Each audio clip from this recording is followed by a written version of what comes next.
Hey, it is your buddy, Peace and Harmony with you here today. Much love going out to all the beautiful empowered harmonizers. We are zooming in and focusing in a little bit more in depth on a great Vera question, and that is peace and harmony. How do I break this cycle of sort of being used by others, being a supply to someone who is narcissistic, or becoming sort of that codependent position in relationships? Because they feel that all of their relationships are sort of mimicking or they are attracting more of the same. In other words, they're noticing that a lot of these people are just sort of the same type of person with which they are trying to get out of that rut of relating to people, which can create sort of a victim mentality, a codependent mentality, an inferiority complex mentality. I am sort of nothing but a tool or a prop to people. I'm not enough on my own. I'm not worth my salt, because that has usually been instructed or taught to you that you are not good enough. You are usually instructed to feel this way by people who are manipulative, by people who seek to have control and power over you. If they can teach you, if they can convince you that you are weak, that you are inferior, that you are not smart enough, you don't have what it takes, you don't have the talent, you don't have the intellect, you don't have the looks, whatever, your fingernails aren't long enough, your skin isn't the right color, you're too tall, you're too short. I mean, they'll give you, you can't fall for that bait. You cannot take it at face value. You cannot make that the salt and pepper of your everyday emotional food that you eat and digest about yourself. Don't allow yourself to be seasoned or peppered by these emotional jabs of other people. They will hit you in the gut, behind the knees, across the neck, wherever it is that they can get you to fold and buckle and start looking down. Have you ever noticed how long have you been looking down? And you're not really looking down, you're just sort of, you've got your head hung low. You're on the emotional stoop, you're on the bottom rung, or you're feeling that sort of codependence, or you're feeling empty or defeated because of this type of relationship, and you've been taught to sort of feel that you must always support others rather than being worthy of being supported yourself. It becomes a real repetitive position or approach, I feel, that people approach relationships or life with. Whether it's a professional relationship, a love relationship, a whatever relationship, to other people, people usually tend to underestimate themselves because of this. They sell themselves short. They don't really have a good grip on what they're capable of. They don't really have a realistic idea of what their potential is to succeed in life. They don't really go after the gold. They don't go after the I am. They don't go after the I can. They don't go after the I can do this, I can make it. And they sell themselves short. They give up. They don't even try the small steps. Realize, because the narcissist will reflect that back. Remember, the narcissist has a sort of a superiority complex. They feel that they're better off, better than others. And if you try to raise up in the ranks, this is when they try to send you down a couple rungs. You're getting too close to, being equal to them. They always do, they want to always keep you sort of on a greasy footstep moving forward. They don't want you to get any traction.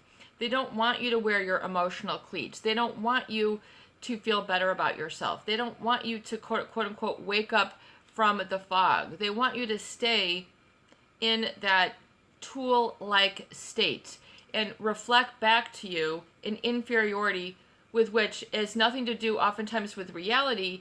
It's what they have conjured up in their mind. They don't see you for who you are.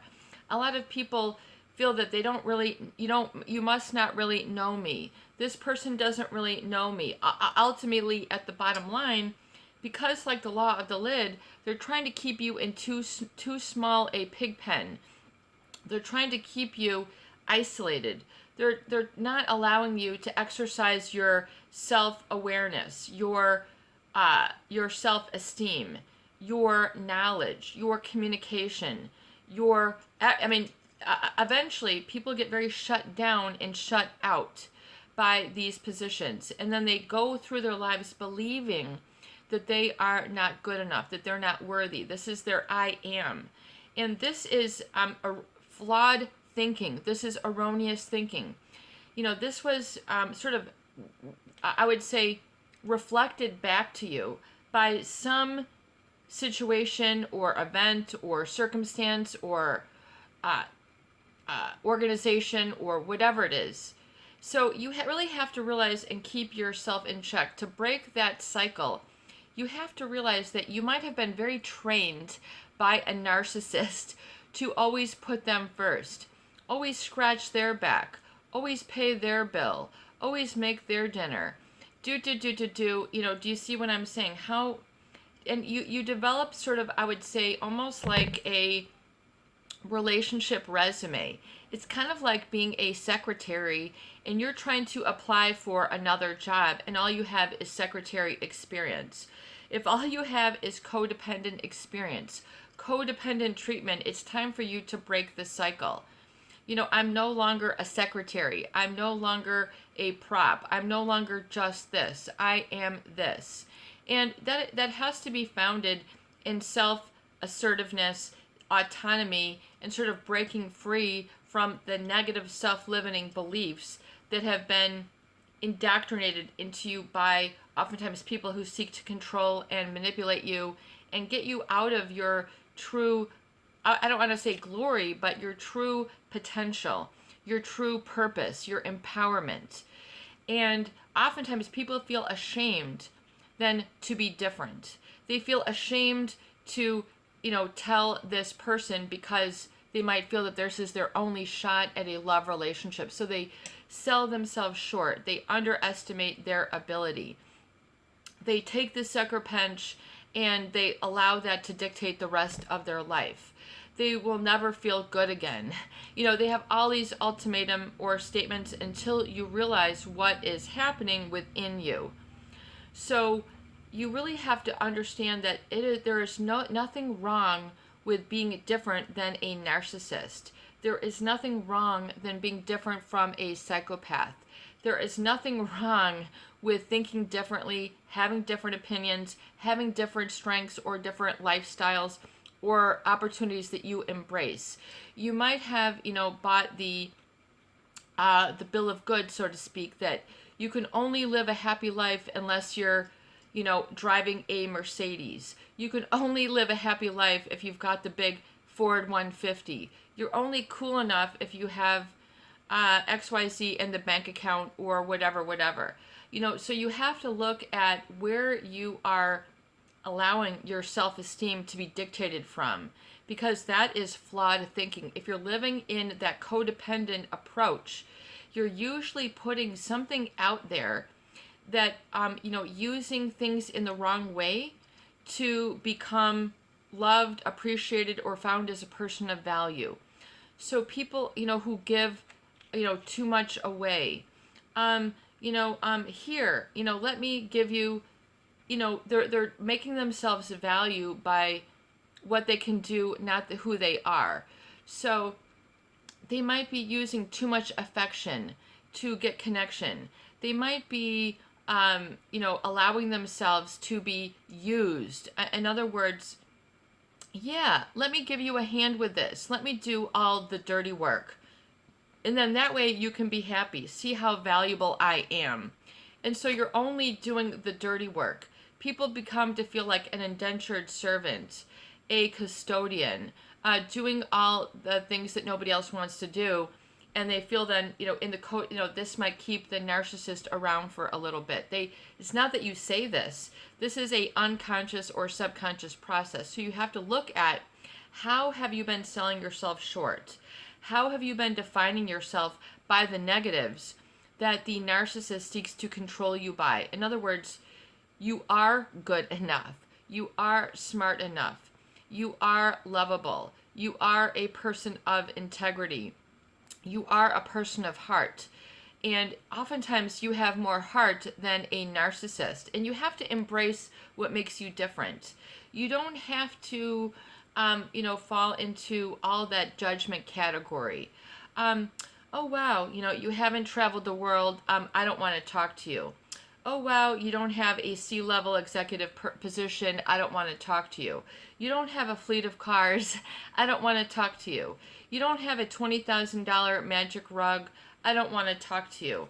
I mean, do you see, how you are judged by things really that don't really have any bearing on anything? So you have to be able to see that. And I remember studying this back in the day in college in one of my classes, and I was always wondering, what was the end result? And we were doing a study, and we were reading Gandhi's Experiments with Truth. And it's a big old book, about 550 pages, so we had to plow through that 550 pages, study it chapter by chapter, write papers, and do living examples. And one of them was to live like Gandhi for, was it like 5 days or 7 days? And then we had to, I think this is what they do in the Indian culture. They work a lot on verbal tradition, or verbal, passing on knowledge through verbal processes. I'm not quite sure what you might call that. Passing down values through verbal communication. I'm sure there's a specific name for that. But, so in other words, your culture or other people might dictate you're only good enough if.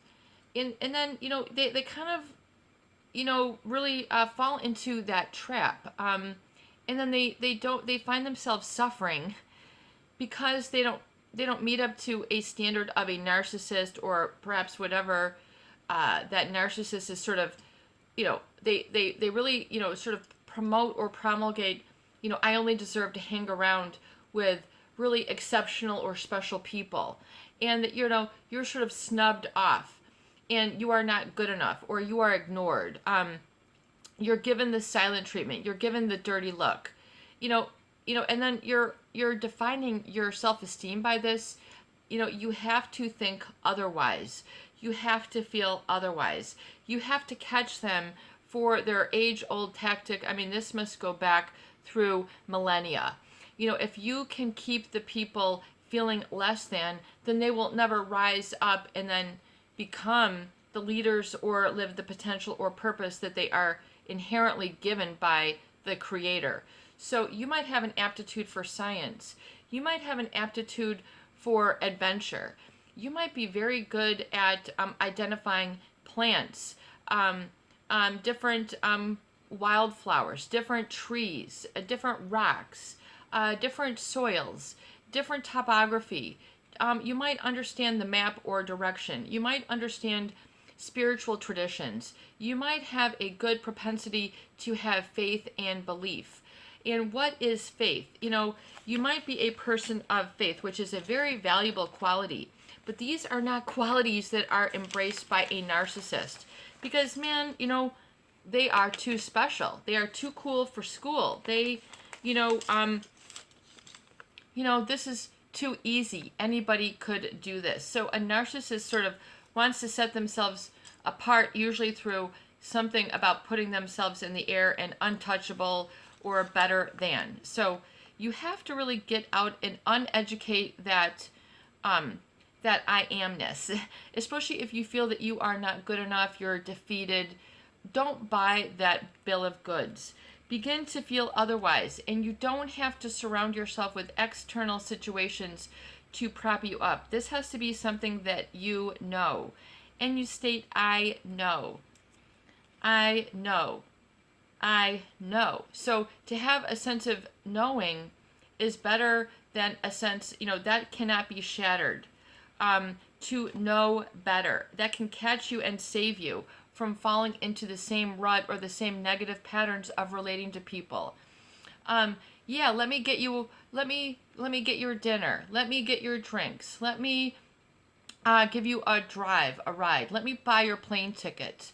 Or let me give you a back scratch. Let me, let me do whatever. So do you find that you're always over obligating and over giving yourself and really putting the cart before the horse? This really becomes a backwards way of relating to people, as if you have to do something to, you have to do something that puts yourself down simultaneously, and you sell yourself short. It's very important, I would say, humbleness and humility is really going to develop a sense of gratitude, which I feel is one of the more powerful and potent emotions and feelings that you can have. If you have an attitude of gratitude for what you have, where you're at, the fact that the sun is shining, the fact that you woke up in you've got a roof over your head, food in the fridge, you're able to breathe, you're able to feel refreshed, recharged. This is enough. You are good enough. You have to understand really then how important something is like faith, which is a complete trust or confidence in something.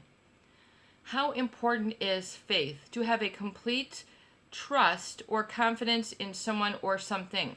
You might have put that in a narcissist. It's okay to back it off and say, you know what? I no longer want to live this way. I no longer need to give away the farm. I don't need to give away the sacred cow. I don't need to give, myself away. I no longer need to use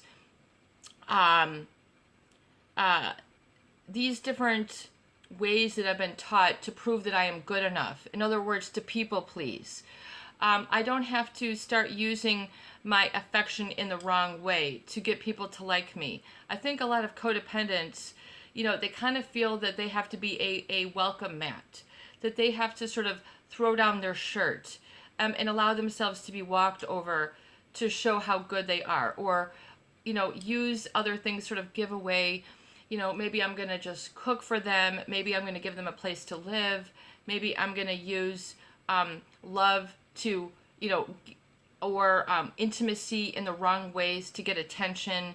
And, they end up sort of disrespecting themselves. So you need to stop disrespecting yourself and really start there and realize that you don't need to, stoop yourself in order to approach relationships in that manner.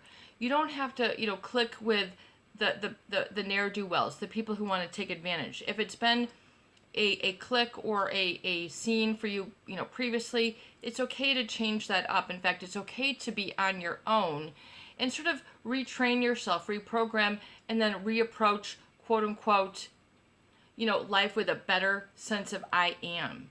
It's based on strength and clarity and maybe even sobriety, emotional sobriety, and not go through that roller coaster. It's okay to not have to live a fantasy or extremes. It's okay to not have to be, quote unquote, in the thrill every single day. That moderation is okay. Moderation is good enough.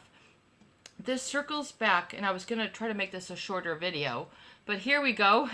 I hope you're still staying. But, a viewer asked, about the narcissist and their discontent. They never really have enough. There's never really enough. There's always someone or something better. They're always sort of looking off, into the distance while they're with you. They've got their eye on the door. They've got their eye on the phone. The message is, you're not entertaining enough. You're not worth talking to. You're not worth the time of day. You're not worth giving eye contact. And then here they go on their phone, click, throw it on the table. You hear the click of the phone on the table more than you do any sort of statement from them. Do you see what I'm saying? It's these people, oh my God, and I think especially maybe, the younger generation might use this tactic a lot more, just sort of these subtle, shutting you out or trying to be, make you invisible in plain sight. And I think a lot of people who are codependent or have suffered this, and have sort of a inferiority complex, I kind of feel, based on their comments, that they feel invisible. They feel unacknowledged, unvalidated, that they were just sort of skipped over, lost in the shuffle. But meanwhile, they tried to stay in the game, stay in the shuffle, stay in the fold, but they end up giving away the farm. You know what? It's okay. Leave the farm for your own sanity. It's okay to put those old relationships up for sale. No longer want to tread here. No longer want to have, I no longer want to be that emotional secretary. That is not me. I'm different. So do you see what I'm saying? A lot of people get so emotionally trained to sell themselves short, to not feel good enough, to not feel whole, to not feel that they have their strength within. They have been taught that. They have derived that meaning or that interpretation on these past events. So there's still a body-mind connection to those past events. In other words, they still have the same feelings. They still have it playing on and on. And oftentimes it's just playing in the background like a low hum radio. You are not good enough. You are ugly. You are stupid. You are slow. You are worthless. I mean, a lot of people, and then they crank up the volume. You are not good enough. And then they're living their life by this soundtrack. What soundtrack is playing to your life? Do you see? Get it off. You have control. You have to realize that a lot of people will try to play a very negative soundtrack to your life. Do not let them. Change up the soundtrack. Change up your, the beat that your heart is drumming on, and enjoy your life. It is okay to enjoy yourself. You don't have to have the fancy car to enjoy yourself. Go for a walk. Go for a horseback. Go for a bike ride. Go for a stroll. Go for a gander. You can do other things. Enjoy where you're at. Get out from behind the negative self-talk and go out and embrace life. Even one little thing is an exercise of free will. And I really extol that. I talk about that in the recovery day. You have to make sure that you're doing this at least once a week, that you're sort of breaking free and you're living in your integrity in sort of a different, stronger, improved version of yourself that is by faith, which is strong belief in, based on spiritual apprehension rather than proof. So you have to be able to live by faith, oftentimes which a narcissist is lacking. Spiritual apprehension. That means, even though you don't see it, you don't, have it just, hey, I'm here. You have a spiritual apprehension, which means, you know what? I'm going to have faith that, this is going to turn around. I have a faith that this is going to turn around. My income is going to turn around. My relationship is going to turn around. How I feel is going to turn around.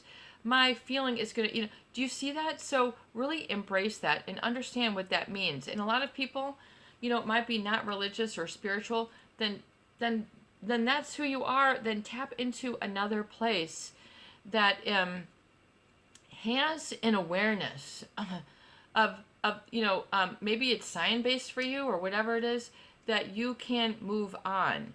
You have just then look at it in the scientific basis that you have a bad emotional habit, an identity where your I am is based on a vision of yourself, and being a specific way, and usually there's an image of yourself that you are holding, that you can never break free of this. In other words, I will always, like an alcoholic has an identity, and I am a drinker. So if I can give a parallel, an alcoholic, I feel, is an alcoholic not only because of maybe some, genetics that they have, inherently maybe passed on, and then they have allowed this to become triggered, and, they haven't sort of kept this in check, so they have experienced full-blown alcoholism, and they know this, it's just like people who will overeat, they can't stop, they don't have a handle on that craving or that addiction. So you have to break the addiction. And if that's an addiction, then you really need to understand where your addiction is. Are you addicted to anger, feeling low, not going anywhere, having a feeling mediocre, feeling that life isn't, your cup of tea, or whatever, all these grand sweeping statements. Realize that this can be like you're addicted to the negative. It's like a lot of people oftentimes can't rise up because they feel other people would keep them down, or they would lose then their circle of influence. It's okay to be your I am within, and then create a new sphere of influence within yourself that is based on adequacy and contentment. You don't always have to improve. You don't always have to, you are okay just the way you are. But the narcissist does not want you to believe that. So you have to really unpack, and just like Gandhi's experiments with truth, you have to look at, especially those messages maybe that society might be putting out there, advertising, things like that keep that in place, and be willing to acknowledge and validate how other elements in life or your society where you find yourself are reinforcing that negative I am, and be willing to acknowledge and validate that, and to see the difference and not fall into the trap. And then take your footwork, get some fancy footwork, and then begin on positive, orderly direction, thinking, feeling, and behaving, versus the nod thinking, going in the wrong direction, taking you down, feeling low. All you feel is down. You have to keep that in check and really unlearn that negative self-esteem that oftentimes maybe had been reflected back to you for a long period of time. This is your buddy, Peace and Harmony, with you here today, and I hope that these videos do help. Please share, please subscribe, and for goodness sake, please donate for more great tools, videos, discussion, and support. Peace in, peace out, peace be with you, and have a beautiful day. You are good enough. You are enough. Embrace that understanding and that faith, and release everything else.